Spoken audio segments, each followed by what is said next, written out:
We return now to our top story, the end of Poland's rotating EU Council presidency. Here to break down the past 6 months and what happens next is Piotr Kaczyński, EU expert and lecturer at Warsaw University. Good evening, sir.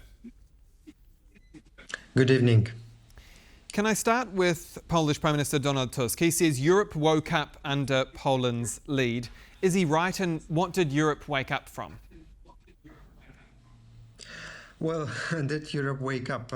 It's a good quote, of course, but to put it into a different context a little bit, what happened under the Polish presidency of the Council is that the EU got finally on its 2 feet to start their work that Europe needs.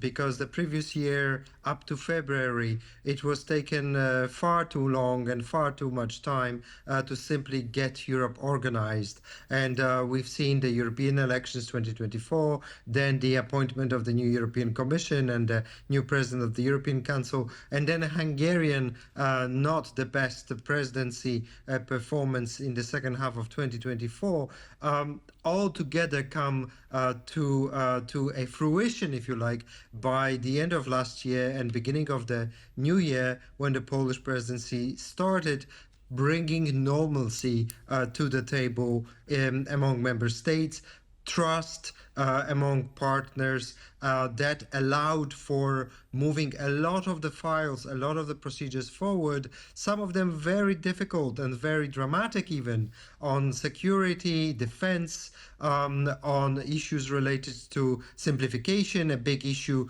on the agenda, so-called omnibuses. 5 of them were proposed, and some of those files already coming to fruition. For example, the one on CBAM, which is external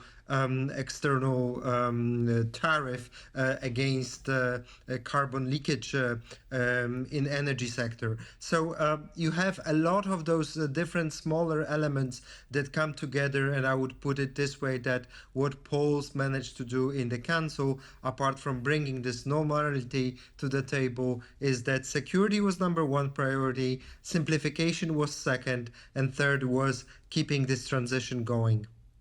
You mentioned defence. We've seen Prime Minister Tusk somewhat taking credit for the NATO agreement on 5% GDP defence spending, despite that being formally out of the EU remit. Is that perhaps, along with maybe the 150 billion safe loan programme, are those two perhaps the biggest successes of Poland's presidency, these cold, hard cash commitments to defence from allies?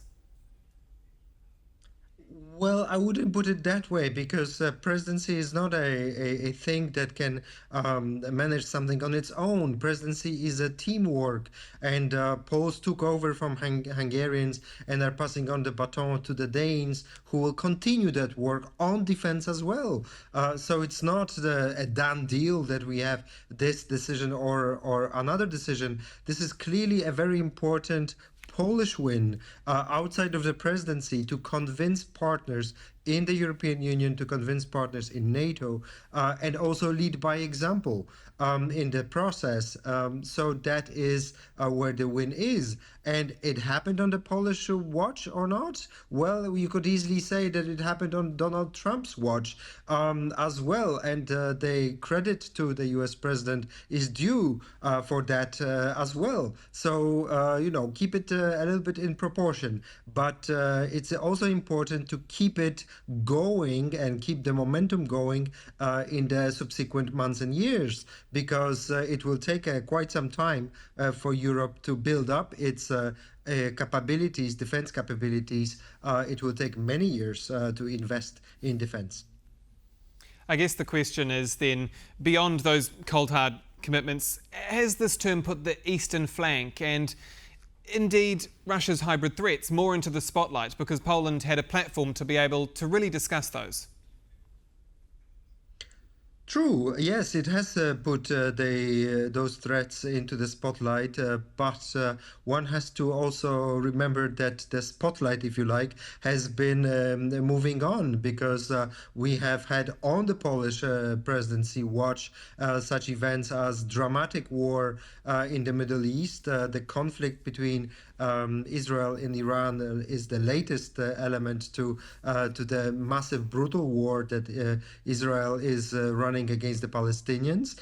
You have had, of course, all the crises related to Donald Trump wars on trade wars that he has inaugurated soon after coming to office, and all those things have simply been overshadowing the one and very important security challenge that is well understood in Warsaw, well understood in Brussels as well. That is the war between Russia and Ukraine. And not losing that momentum has been a very important element to the Warsaw government, and the presidency definitely was a useful tool in this respect. And briefly, because we are running out of time, but what's the one area that you feel Poland perhaps failed to make progress on or wished to make more progress on and didn't?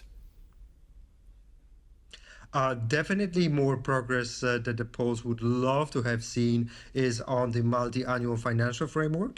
This is something that if you look back at what was the debate 6 months before, that the Poles wanted to frame under the Polish presidency some sort of future negotiations. On this element, first conversations maybe happened, but honestly the main work on the MFF, the multi-annual financial framework, the next union budget, will only happen in the next semester, with Danish negotiators playing the central role.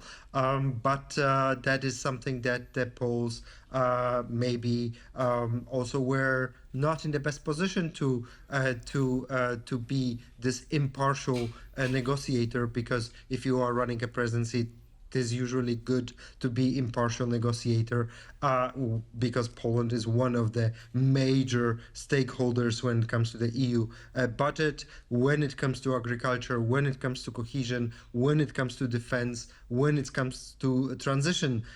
So all four big topics and all four spending programs, Poland is a major beneficiary of each one of them.